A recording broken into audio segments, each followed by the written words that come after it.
วัสดีค่ะวันนี้ครัวบันนี่จะชวนมาทำเมนูลาบขนมจีนทะเลใส่หมูสับจุกๆจ้า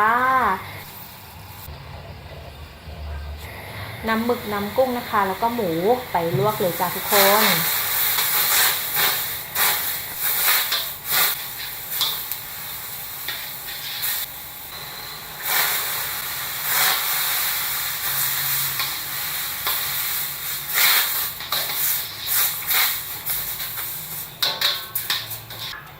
น้ำราดทำง่ายๆนะจ๊ะวันนี้เราทำเป็นน้ำราดปลาร้า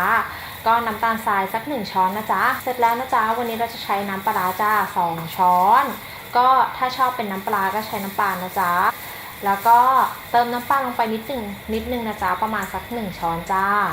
มะนาวจ้า2ลูกเพราะว่าเครื่องเราเยอะเนาะเราก็ต้องทำน้ำยำเยอะนิดนึงนี่จ้าแล้วก็พริกป่นนะจ๊ะใส่ลงไปเลยเผ็ดมากเผ็ดน้อยตามชอบเลยจ้า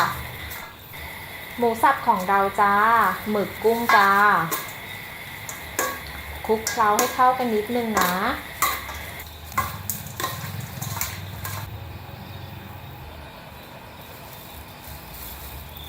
ขนมจีนจ้าใบสะระแหน่ผักชีนะจ๊ะแล้วก็ต้นหอมแดงแค่นี้เองนะจ๊ะคลุกเคล้าให้เข้ากันเลย